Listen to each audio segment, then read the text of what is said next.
दोस्तों बहुत बहुत स्वागत करता हूं आप सभी का। सुप्रीम कोर्ट में सीजेआई बीआर गवई पर जूता फेंकने के मामले ने अब गंभीर कानूनी मोड़ ले लिया है। दोस्तों आपको याद दिला दें, 6 अक्टूबर को जब सुप्रीम कोर्ट में कानूनी कार्रवाई चल रही थी, उसी दौरान सुप्रीम कोर्ट के वकील ने, जिसका नाम राकेश किशोर है, उसने सीजेआई पर जूता उछाल दिया था। शुरू में लगा कि राकेश किशोर दांव पेच खेल कर बच जाएगा, लेकिन दोस्तों अब राकेश किशोर का जेल जाना लगभग तय हो गया है। राकेश किशोर की जल्द ही कहा जा रहा है गिरफ्तारी होगी, क्योंकि सुप्रीम कोर्ट से आरोपी राकेश किशोर के खिलाफ अवमानना की कार्रवाई का आदेश जारी हो चुका है। दोस्तों शुरू में लगा था कि राकेश किशोर का कुछ भी नहीं होगा, लेकिन जिस तरीके से सुप्रीम कोर्ट ने इस पूरे मामले में एक्टिविटी दिखाई है, अब ऐसा माना जा रहा है कि जो राकेश किशोर है उसकी मुश्किलें बहुत ज़्यादा इस समय बढ़ गई हैं। ये हेडलाइन सबसे पहले दोस्तों आप देखिए। चीफ जस्टिस से अभद्रता मामले में वकील पर सख्ती, अटॉर्नी जनरल ने कार्रवाई का दिया आदेश। सीजेआई पर जूता फेंकने वाले एक वकील राकेश किशोर की बड़ी मुश्किलें, चलेगा अवमानना का केस। तो अब कंटेम्प्ट ऑफ कोर्ट का केस इन पर चलेगा, क्योंकि इन्होंने अदालत का अपमान किया है, संविधान का अपमान किया है। और दोस्तों अब राकेश किशोर का बचना लगभग नामुमकिन है। दोस्तों इस पूरे मामले में सबसे ज़्यादा सक्रियता दिखाई है सुप्रीम कोर्ट बार एसोसिएशन ने। सुप्रीम कोर्ट बार एसोसिएशन के अध्यक्ष विकास सिंह ने इस पूरे मामले में बहुत ज़्यादा सक्रियता बरती। इस पूरे मामले में सुप्रीम कोर्ट ने ख़ास तौर से टिप्पणी की है। साथ ही साथ जो अटॉर्नी जनरल हैं, जिन्होंने इस केस में बड़ी भूमिका निभाई है, उन्होंने क्या कहा ये भी आपको बताएंगे। लेकिन सबसे पहले बात करते हैं विकास सिंह की, जो सुप्रीम कोर्ट बार एसोसिएशन के अध्यक्ष हैं, जिन्होंने इस पूरे मामले में याचिका लगाई थी कि ऐसे लोग बचने नहीं चाहिए। उन्होंने कहा है कि सीजेआई पर जूता फेंकने की घटना पर राकेश किशोर ने खेद व्यक्त नहीं किया है और इंटरव्यू दे रहे हैं, जो सोशल मीडिया पर प्रसारित भी हो रहा है। शीर्ष अदालत की संस्थागत शुचिता को प्रभावित कर रहे हैं। तो पीठ ने कहा, हम अभिव्यक्ति की स्वतंत्रता के खिलाफ नहीं हैं, लेकिन इस अधिकार का इस्तेमाल दूसरों की गरिमा और शुचिता की कीमत पर नहीं किया जा सकता। दोस्तों बहुत ही वैलिड पॉइंट है विकास सिंह का। वो कह रहे हैं कि ये पूरा मामला शांत हो जाता, और शांत हो भी गया था, लेकिन उसके बाद क्या किया, राकेश किशोर ने हेकड़ी दिखाई, मीडिया में अनाप शनाप बयानबाजी की और कहा कि मैं माफ़ी नहीं मांगूंगा। कहा गया कि भाई सीजेआई पर क्यों जूता फेंका, तो कहा कि परमात्मा ने हमें आदेश दिया था जूता फेंकने के लिए। इस तरह की अनर्गल बातें ये व्यक्ति कर रहा था, जिसकी उम्र 71 वर्ष है। सोचिए दोस्तों, इसकी उम्र 71 वर्ष है और इस उम्र में आकर इसने अपनी इज्जत को खराब कर लिया। तो अब बुरी तरीके से यहाँ फंसने जा रहे हैं राकेश किशोर। राकेश किशोर की स्थिति यह है कि अब सुरक्षा की गुहार लगा रहे हैं, लेकिन अब कोई सुरक्षा काम नहीं आने वाली है, क्योंकि सुप्रीम कोर्ट का हथौड़ा अब चल चुका है। वहीं इस पूरे मामले में सुप्रीम कोर्ट ने खास तौर से टिप्पणी की है। सुप्रीम कोर्ट ने इस पूरे मामले में दो टूक कहा है कि दूसरों की गरिमा और शुचिता की कीमत पर अभिव्यक्ति के आधार का प्रयोग नहीं किया जा सकता।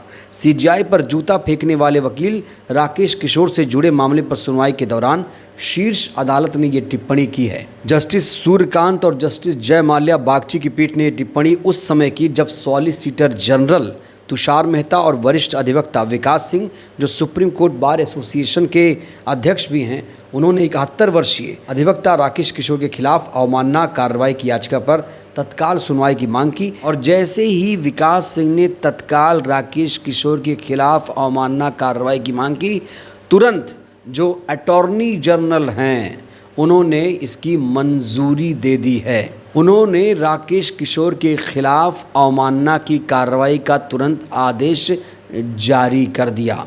दोस्तों यहाँ गौर करने वाली बात यह है कि जो अटॉर्नी जनरल होते हैं वो भारत सरकार के महान्यायवादी होते हैं। भारत के महान्यायवादी अटॉर्नी जनरल होते हैं, और ये एक संवैधानिक पद है जो कहीं ना कहीं सरकार का एक कानूनी सलाहकार भी होता है, तो अटॉर्नी जनरल ने इस पूरे मामले में बहुत ज़्यादा एक्टिविटी दिखाई है। अटॉर्नी जनरल ने इस पूरे मामले में बड़ा बयान देते हुए कहा है कि अदालत के अंदर किसी भी परिस्थिति में जजों को लक्ष्य बनाना, उन पर वस्तु फेंकना या कार्रवाई के दौरान चिल्लाना न्याय की प्रक्रिया का गंभीर अपमान है। उन्होंने कहा कि इस तरह की हरकतें किसी भी सूरत में क्षम्य नहीं हो सकती और ना ही इनके लिए कोई औचित्य प्रस्तुत किया जा सकता है। वेंकट रमणी ने इस बात पर जोर दिया कि अब तक राकेश किशोर ने अपने व्यवहार के लिए कोई पश्चाताप या माफ़ी नहीं मांगी। उन्होंने कहा कि उनकी बाद की टिप्पणियों से ये साफ झलकता है कि उन्हें अपने कृत्य पर कोई खेद नहीं है। ये रवैया न केवल अनुशासनहीनता दर्शाता है बल्कि रूल ऑफ लॉ पर सीधा प्रहार करता है। मैंने कहा ना दोस्तों, राकेश किशोर लगातार बयानबाजी कर रहे थे, कह रहे थे कि हमने नहीं जूता फेंका, परमात्मा ने जूता फेंका, और माफ़ी तक नहीं मांगी, कहा कि हमने कोई गलती नहीं की। दोस्तों, इतना बड़ा अपराध करके, इतना बड़ा कांड करने के बावजूद भी राकेश किशोर जैसे लोग जो जातिवादी माने जाते हैं, जिन्होंने दलित सीजीआई पर जूता फेंका, कह रहे थे कि हमने जूता ही नहीं फेंका, और ऊपर से ये सुरक्षा की गुहार लगा रहे हैं, कह रहे हैं कि हमारी जान को खतरा है। लेकिन अब जिस तरीके से सुप्रीम कोर्ट ने इस पूरे मामले में दोस्तों सक्रियता दिखा रहा है, ऐसा लग रहा है कि अब कानून के शिकंजे में बहुत जल्द फंसने जा रहे हैं राकेश किशोर, क्योंकि अब सरकारी वकील भी राकेश किशोर के खिलाफ उतर आए हैं। महान्यायवादी सरकारी वकील होते हैं, केंद्र सरकार के वकील होते हैं। सॉलिसिटर जनरल ने भी इस पूरे मामले में समर्थन दे दिया है, जो कि अटॉर्नी जनरल के एक प्रतिनिधि के तौर पर काम करते हैं, दूसरे बड़े कानूनी सलाहकार माने जाते हैं। उन्होंने भी इस बात की जानकारी देते हुए कहा है कि अब राकेश किशोर बच नहीं पाएगा। राकेश किशोर के खिलाफ अवमानना, कंटेम्प्ट ऑफ कोर्ट का केस चलेगा। अब राकेश किशोर बच नहीं पाएंगे। और दोस्तों, कहा जाता है कि राकेश किशोर पर अवमानना की कार्रवाई नहीं होती अगर वो मीडिया में आकर इस तरह की बयानबाजी नहीं करते। आप जानते हैं कि मीडिया भी राकेश किशोर के समर्थन में आ चुका था।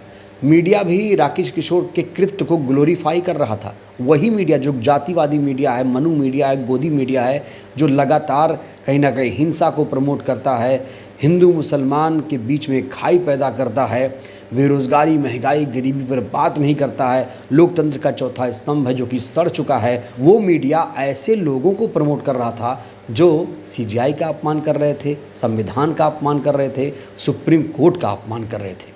दोस्तों, आपको बता दें, जब 6 अक्टूबर को ये पूरा कांड हुआ था, तो उस समय 7 या 8 अक्टूबर को सीजीआई बीआर गवई ने इस पूरे मामले में साफ तौर से अपना स्टैंड क्लियर कर दिया था कि ऐसे लोगों पर ज़्यादा ध्यान मत दीजिए। और ये सारी बातें कहते हुए सीजीआई बीआर गवई साहब ने राकेश किशोर को माफ़ कर दिया था।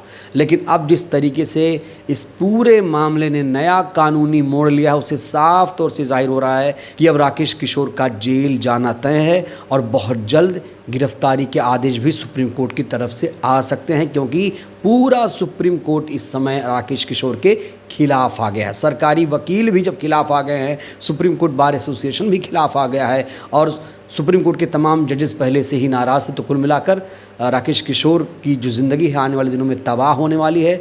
इनके जो लाइसेंस थे पहले रद्द कर दिए गए हैं, सुप्रीम कोर्ट में इनकी एंट्री भी बैन हो चुकी है।